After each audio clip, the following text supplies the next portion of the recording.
we go. So when I'm talking about a heaping scoop, we're gonna go put your scoop in there and then just pivot it up like that. That is a good heaping scoop. So this weighs about a little more than 6 pounds. The pigs know that they're gonna get fed, so they're starting to get a little bit more hungry. But you're gonna feed one of those in every single feeder. I'm gonna go over and drop it. You're gonna see what it's like.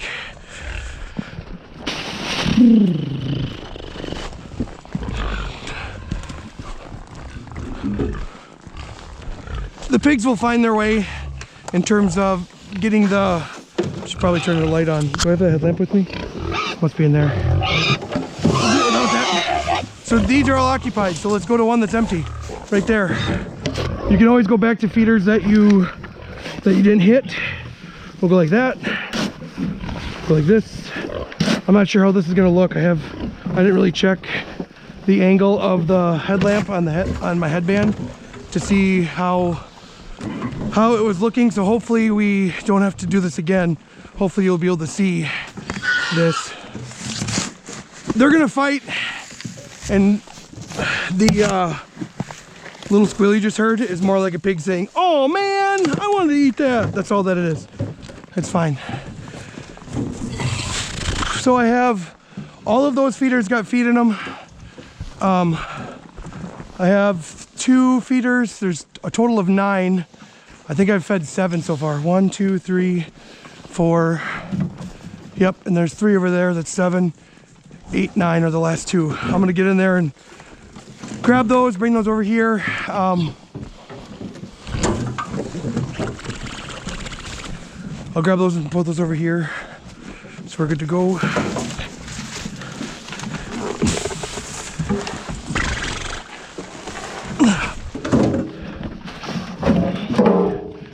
You see that if you have the majority of them fed and you do need to get in here, you see that most of them didn't really bother with me because they're occupied eating everything else.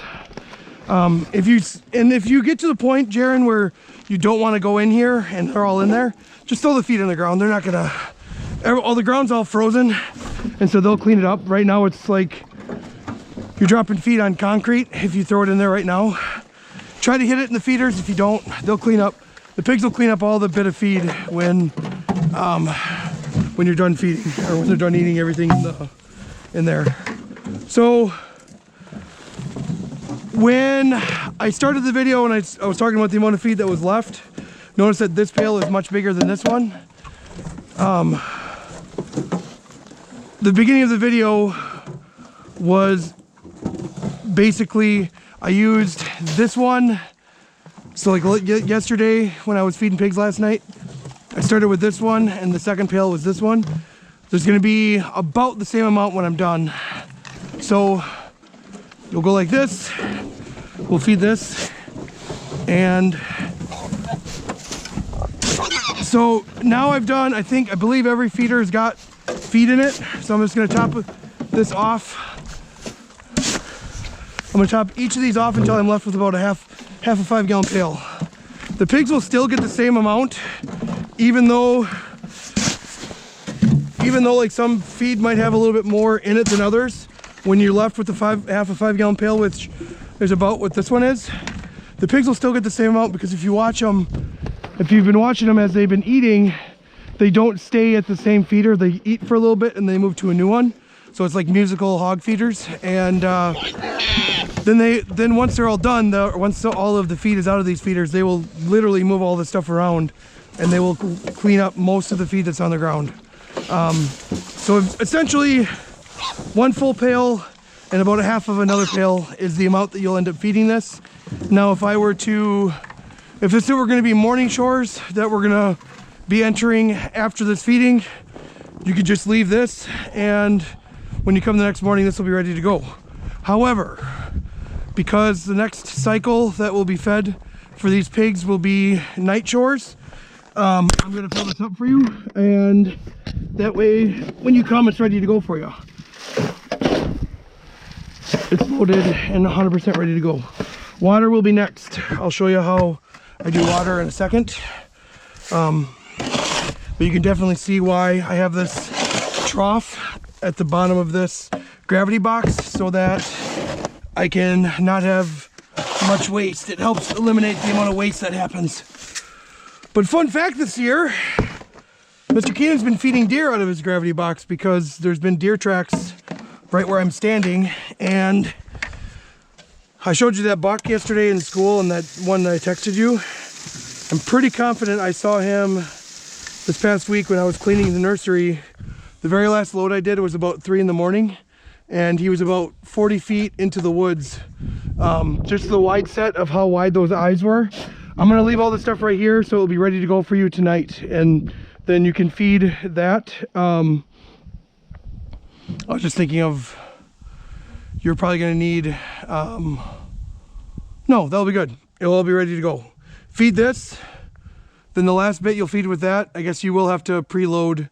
You will have to preload for the next morning, just that little bit extra for the sow in the morning. Just fill the pail about half full, and then you can just dump that into the rubber pan inside the nursery.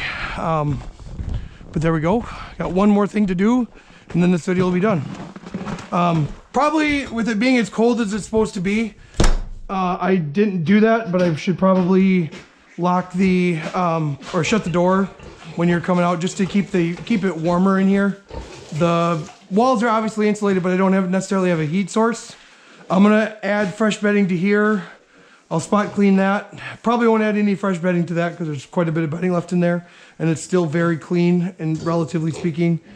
So now we're gonna do the water. I built this right now. I literally put this up about 30 seconds before I started the video, mainly because I didn't have time to make a better spot for it, but this will totally work for the first round of chores. This may be moved, more than likely it probably won't be moved just because of how busy I will be, but this is not the most ideal spot to put this hose, but it will totally work for the time being that we're doing. I was hanging it on here, but I was just trying to clean up the rest of the hoses that we had out there, and so that's why these extra hoses are on here. The reason I bring it in and the reason I'm looping it up like this is I have found that once you unhook the hose and bring it in and wrap it up like that, as you pull it through that door, the hose will actually drain itself, and you can reuse it every single day without it freezing, and it works perfect. And I think this will be a better method if I'm not going to make a heater water tank out there this winter than it was in the past. And we tried to use a heated hose, and that worked for a little bit, but I don't know if they're worth the money that you have to pay. I added this little extra board going up here just to help contain this loop when you're starting to put it back in, and you'll see that in a second. So the easiest way to do this is take your arm, scoop it underneath, and pull this out. Well, that worked out about perfect. Then you're gonna pull this out there. The only reason I have this sprayer on there was to help hook it. If you want, when you're filling stuff up, you could take the hose off before you begin. If you're gonna do that, kink it so you're not spraying water all over the place. Or if you want, you can leave it. You just gotta be careful that when you're filling these tanks with the pigs in here, try not to make sure you don't get water inside their ears. Pigs don't have a very good way to drain their ear canals, and if you get water inside a pig's ear, no matter what time of year, they will get pneumonia and die overnight.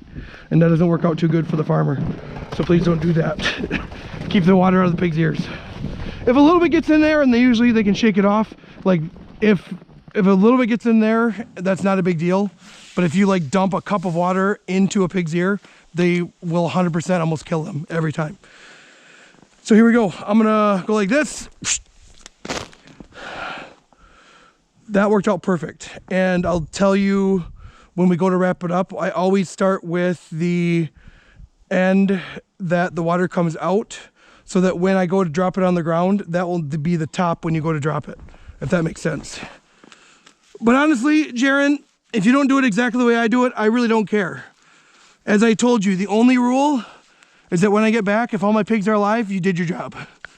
And they will be, because you will do your job. You'll do a good job, because you always do. Here we go. I'm gonna turn it on. Water's gonna fill. Confirm it. Yep, we're good. I'll get that steel picked up. I'd like to get all of this cleared before I go, but that's probably not going to happen. If you go to try to pull it, it's going to be starting to tangle. You might need to help it. It looks like it's probably going to be okay. So I'm going to continue to pull it into the barn, because all we got to do is get as far as the nursery, and then we can do that. I'm going to keep pulling. It's probably going to bring a big knot with it if it doesn't unwrap the way I'd like it to. Oh my gosh, it worked out perfect. So now with the pigs out of there, they might come over. If there's water left in there, they won't be super thirsty, but if it's completely empty, they'll come over here because they'll be thirsty. And they're getting a little bit of spray, but it's not like it's going directly into their ears. If they had their head in there while you were spraying, it would definitely not be good. But they're keeping their distance. They're also sort of shy because they haven't been into the Lanskeenen system of farming where they will get treated super well. They are obviously, but they're still relatively new. So go until it flows over, and we're gonna come in here.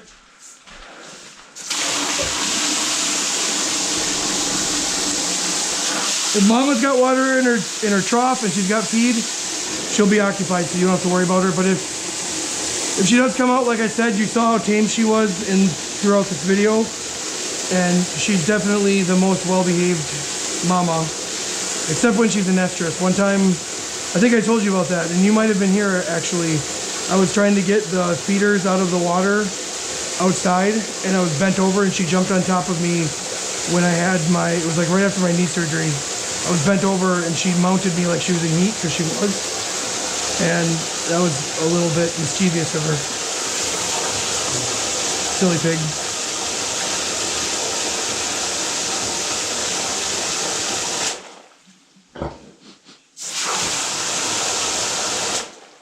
Sometimes they don't pay attention to, I don't think there's pee in there. I'm probably going to dump this out and refill it. I'm going to dump this out and probably refill it, but you won't have to do it. Just fill it up and it'll be fine. She'd still drink this, but I probably am very much, I sort of try to make the pigs their life the best they can be. So I'm not going to make them drink diluted down pee water. I'm going to get rid of that and do that. So I'm going to come here before I start wrapping up this hose. I'm going to make sure that this is cleared out. You don't have to do this all the way. And I'm going to I'll leave these gloves in here, Jaron. So if you want to use these gloves while you do chores, you can do that. Just make sure that it's mainly here and here that you got to make sure you have cleaned up. Hopefully you'll be able to see all of that when I do the video. Then you just got to make sure you close it. Soft. Make sure it's locked so you're good to go. Shut that off. Now we're gonna start wrapping this up. Actually, I'm gonna shut the hose off and get rid of the pressure first before I do that.